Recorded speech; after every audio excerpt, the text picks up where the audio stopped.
Global വാർമിങ്ങിനെ പറ്റിയുള്ള ഒരു ചർച്ചയിൽ പങ്കെടുക്കാൻ എൻ്റെ ഹസ്ബൻഡിനോടൊപ്പം ഞാനും തിരുവല്ലയ്ക്ക് പോയി. തിരുവല്ലയിലെ കാവും ഭാഗത്ത് ഇളമൺ മനയിലായിരുന്നു മീറ്റിംഗ്. ഈ മനയ്ക്ക് 1250 വർഷം പഴക്കമുള്ളതാണ്. ഗാന്ധിജി ഈ മനയിൽ വന്നിട്ടുണ്ട് എന്നൊക്കെ പറഞ്ഞപ്പോൾ എനിക്ക് ഈ മന കാണാനായിട്ട് ഒത്തിരി ആകാംക്ഷയും ധൃതിയുമായി. മനോഹരമായ ഒരു വളച്ചുവാതിലൂടെയാണ് അകത്തോട്ട് കടന്നു വന്നത്.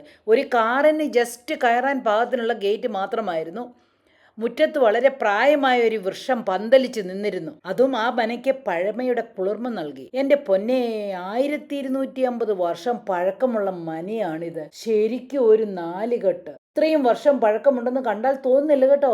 അതിമനോഹരമായ മുറ്റം, അതിലും മനോഹരമായ ഒരു ഹാളിലേക്കാണ് കയറുന്നത്. എത്ര വലിയ തടി കൊണ്ടാണ് സീലിംഗ് ഉണ്ടാക്കിയിരിക്കുന്നതെന്ന്. ഈ സീലിംഗ് നമ്മുടെ പൈതൃക ശില്പകലയുടെ പ്രാവണ്യം മുഴുവനും തെളിയിക്കും മാതിരിയുള്ള കൊത്തുപണികളും. കയറി വരുന്നത് അതിവിശാലമായ നാലുകെട്ടിലേക്കാണ്.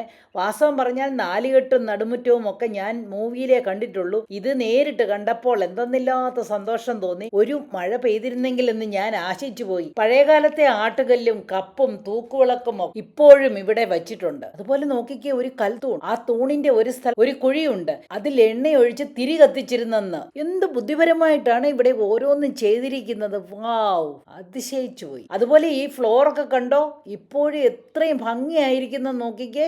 ഈ മനയുടെ പണിക്കൊന്നും ഒരു മാറ്റവും ചെയ്തിട്ടില്ല. നല്ല ഭംഗിയുള്ള കൊത്തുപണികളുള്ള കഥവും ഒക്കെ ശരിക്കും നോസ്റ്റാൾജിക്ക് തന്നെ. പഴയ ആൾക്കാരുടെ കരവിരുതുകൾ ശരിക്കും അഭിനന്ദനീയമാണ്. ഈ മനയെപ്പറ്റി 825 വർഷങ്ങൾക്ക് മുമ്പ് എഴുതിയിട്ടുള്ള ഉണ്ണുനീലി സന്ദേശത്തിലും പ്രതിപാദിച്ചിട്ടുണ്ട്. ഈ മനയെ ശരിക്കും മലയാളികളുടെ ഒരു സ്വകാര്യ അഭിമാനവും അഹങ്കാരവും ഒക്കെയാണെന്ന് പറയുന്നതിലും തെറ്റില്ല. അതുപോലെ തന്നെ നിങ്ങൾ കേട്ടിട്ടില്ലേ സപ്രപഞ്ച കട്ടിലിനെ പറ്റി? ആ കട്ടിലാണിത്. ദേ എന്നെ കളർഫുൾ ആണെന്ന് നോക്കിക്കേ. ഈ കളറൊന്നും പെയിന്റ് അടിച്ചതല്ല കേട്ടോ, ഇലച്ചാറ് കൊണ്ടുള്ള കളറാണ് വന്നിരിക്കുന്നത്.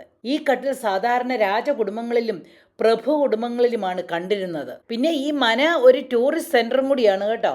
ആർക്കെങ്കിലും നമ്മുടെ പൈതൃകത്തെ ഓർമ്മിപ്പിക്കുന്ന ഒരു വീട്ടിൽ താമസിക്കണമെങ്കിൽ അതും ആകാം.